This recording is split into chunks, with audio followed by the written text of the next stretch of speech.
Hi, welcome back to the Mob Mentality Show. It's Austin Chadwick here, and with Chris Lucian as co-host.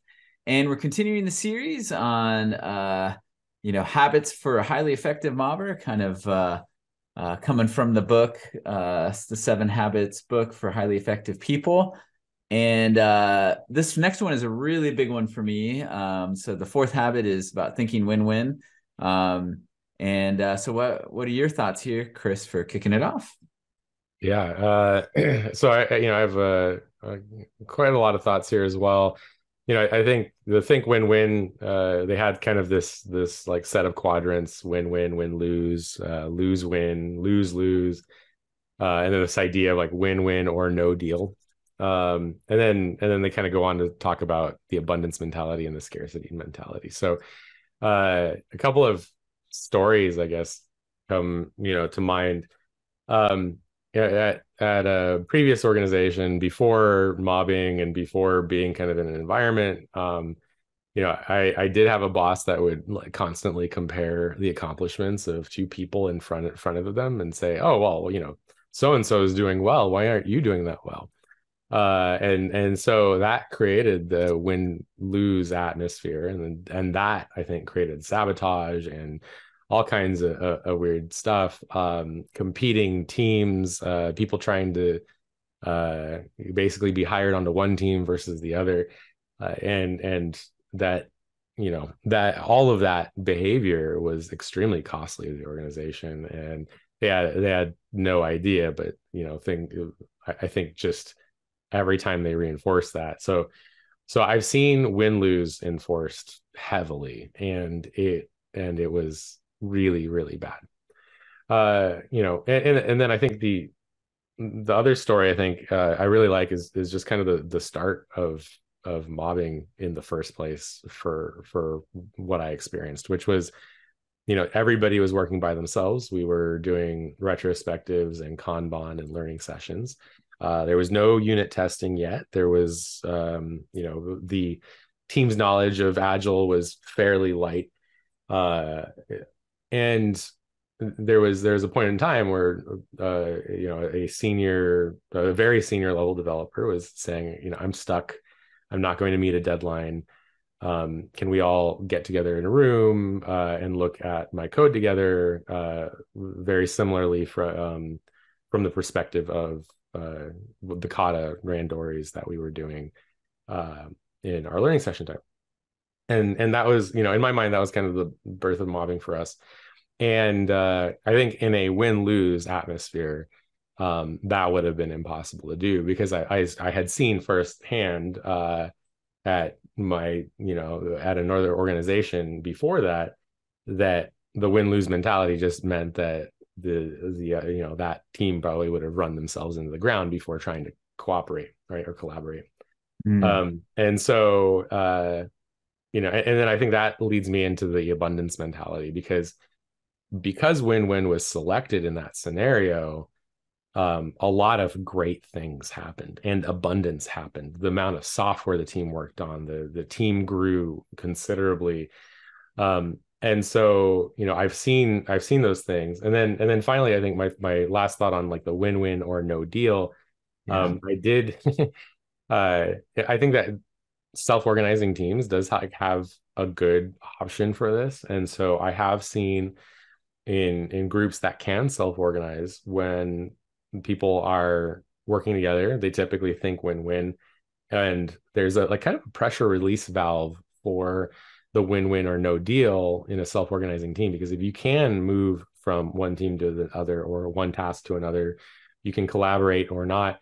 If you cannot find an equal ground, um, or it becomes a win-lose competition, people can have the option to say no deal, and that's a better outcome than I think the win-lose or lose-lose scenario. So that was kind of a thought dump. I don't know, Austin, if you want to Yeah. jump in on No, that. no, I love it. And the terminology itself has been a big win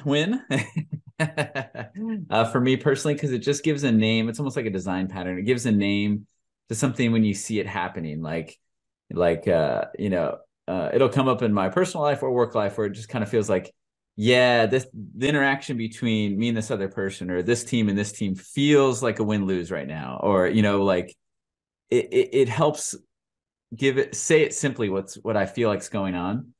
And I guess an elephant in the room that I'll address is that I found it hilarious that The Office did an episode on this, and then they called it "Win Win Win." Nice. With win win win, everybody wins. But so you've made it when The Office is making fun of you, right? Yeah. So, um, but I really got to agree with you on the win win or no deal. Like the ability to have no deal can be the kindest and best thing for the situation, and sometimes, right? And I think um often uh a lot of what I've noticed in a lot of mobs internally, and then also mobs interacting or teams interacting with other teams, is that when there's problems, there's usually some sort of win-lose mentality going on, or lose-win. And I think I've seen lose-win more often than win-lose. So like lose-win is kind of like, I am going to keep the problems I'm noticing to myself, right? And I'm going to just bear the brunt of the problems. And this is helping this other person, or this helping this other team. And it's not just kind of like, almost kind of like servant leadership, where it's like, hey, we're getting in there and doing good stuff to help out this other team. It's like, no, we're experiencing some pretty bad problems, but it's like, you just kind of keep it to yourself. It's almost kind of like, it's almost the same grit as radical candor, right? Where if you're not honest about the problems you're experiencing, or the team is experiencing, it's kind of this ruinous empathy, where you're not telling the other side of the relationship the truth, right? Mhm. And so it feels like a win to them, but since it's kind of destructive for you or for your team, in the end it's a lose for them too, unless they don't care about you at all.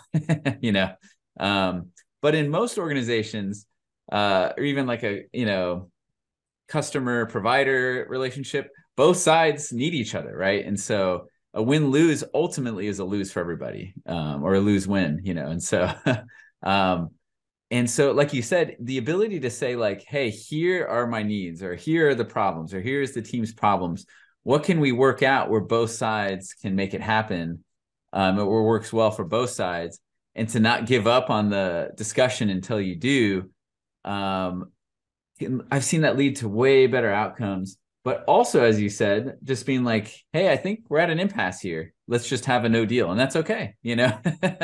um, and I've seen, it's been more rare where I've seen the no deal, but I've also seen it be really healthy, where it's just people's North Stars are diametrically opposed, right? Yeah. And so if there's, then I've seen that where when those two people are in the same mob together, it's probably best if they're just in different mobs, because their priority of what is number one for that team to achieve. Kind of going back to the other habit, what was that? Begin with the end in mind. If you have two people in the same mob with completely different ends, like goals, maybe no deal is the way to go. And so, uh, yeah, yeah, and that was cool. You shared those stories. Um, and you're right. Like you think about what led to the mob programming movement. If it was a win-lose mindset, it's kind of like, well, that's a problem for you. Yeah. Yeah. And Yeah. so, It could have died, right then, right? It yes. would have just been like, oh, I hope, I wish you the best, but I hope you Yeah. don't get fired for this, right? Like that's probably, the discussion, the end that could have come out of that. And, because it was win-win, because it was abundance, Yeah. right? Because that's the thing is, if that person was left on their own, that might have meant a promotion for somebody, right? Mhm. In the short term. But that win-win led to basically, abundance for all, right? And that's the thing. I've seen, that exact thing. So in that other organization, it was just win-lose everywhere. And yeah, that created some short-term gains, some short-term competition between people. And one team worked harder because they were outpaced by another team briefly. But then gradually over time, they just lost hope, and then things fell apart further. And then when things started falling apart for them, the company stopped making as much money, and so then it basically meant that both of those teams eventually shrank into nothingness, right? Um, and so that lose win, like, yes, somebody won, right, in the eyes of that person, but it became a lose lose for the entire company, right? Yeah. um and yeah, it's a really interesting thing because there's all kinds of these scenarios, but I think the you know in abundance mentality, I think especially in like the software world, there's just so much work, so much automation to be done. There's so many things that people could be doing. And if you become effective as a whole, like, you will your successes will be multiplicative. So bringing other people down around you in the software world just doesn't make any sense. But it's almost always the default. And maybe that comes from like Taylorist thinking or something, but or like the theory X versus theory Y sort of stuff. But I think that yeah, as soon as it's in that win-win, or like the worst situations, lose-lose, like if you can't succeed, or if I can't succeed, you're not going to succeed either. That sort of stuff, just, you want to make sure that stuff goes away as quickly as possible. And then the win-win or no deal, I also found that to be instructive for some people, because I have seen people in a self-organizing team where it became no deal with everyone they worked with. And so they went from one team and it was no deal, and then next team it was no deal, and it was next team and it was no deal. And gradually their perspective shifted from everybody else is the problem to maybe I need to change, right?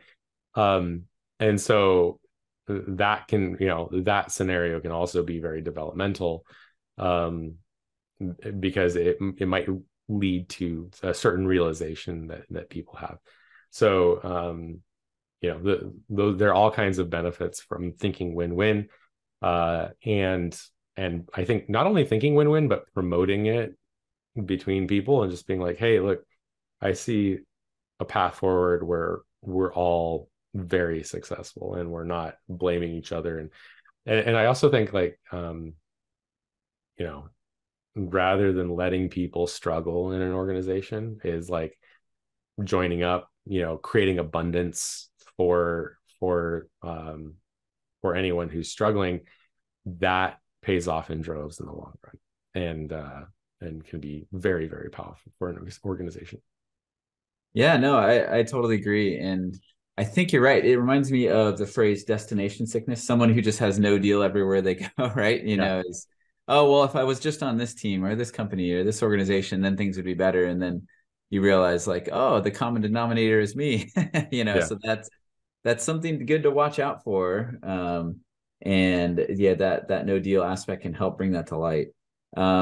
I did have a couple example like stories of win-win. I think one was kind of internal in the team, and then one was two teams interacting. And then I feel like the hardest thing about this, I had some questions for you at the end. And so the low level win-win internally for a mob, I think anybody who's mobbed a while has seen this, and maybe now you can identify it as win-win. But I've seen it so many times where I love how they put it as high courage and high consideration. Because I think when you have a healthy mob, it's okay to say your opinion. Like, hey, I think the design should be A. And someone else is like, no, I think the design should be B, or should be tech A, or should be tech B. And what I've seen so many times in a mob is we'll experiment, but is when there is that win-win mindset. It's not only let's do A, but tell me more about B. I want to hear about that. Let's try it. Let's try your way. Let's try my way. And then what usually happens is A/B. They Yeah. see the benefits of A, they see the benefits of B, and then they find a way to combine them. And so sometimes it might literally be two different design patterns, and that you end up with something that's kind of a blend of the two, but then it avoids the cons of each design pattern, and then you get one that it's a win-win for the Yeah. code and the people working Creates together. abundance. Yep. Creates abundance, yeah. And so I've seen that a lot, and sometimes it's really soft and kind of more like you can imagine classical music playing, because it's just so like quiet and nicely done. And sometimes it's a little more rowdy, the way people are they're having courage and saying their ideas with passion, but they're also with passion curious about the other people's ideas. And so that really works well a lot when you get the mob there where they're doing that. And then on the team level, I've seen it where I was on a team when we were doing a database migration with another team who, a different way of working and mindset and stuff. And basically they came to the table with, it needs to work this way for us. And we're like, well, we need to work this way for us for this interaction to work, the way what they work on for the project and what we work on. And it took a few rounds of trying out different options. But by the time we got to like option D, we found a win-win, a literal one where they're like, oh, we can totally do that. And we're like, oh, that works great for us.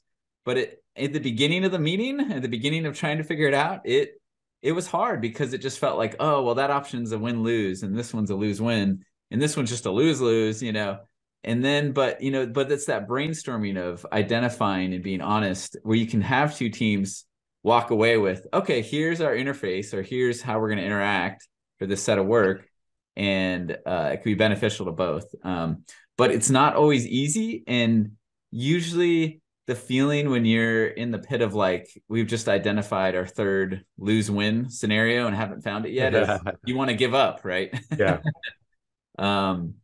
But it's always been worth it to, spend the extra 15 or 30 minutes looking at other options of ways to interact. And so, there's a couple stories I have that come to mind. Oh, go ahead. Yeah. That just reminds me of a quick book recommendation. I think when studying negotiation, there's a book called Never Split the Difference by Voss. That's good for that sort of thing. Yeah. Oh, good. Yeah, exactly. Yeah.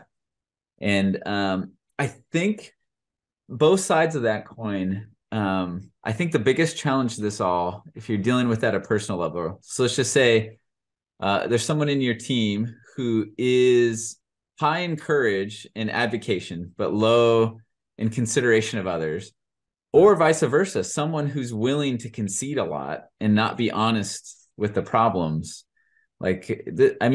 I think this topic blends like systems thinking and psychological safety and radical candor. All these kinds of things come to play. But for either of those scenarios, what are some of your first reactions or moves there, Chris?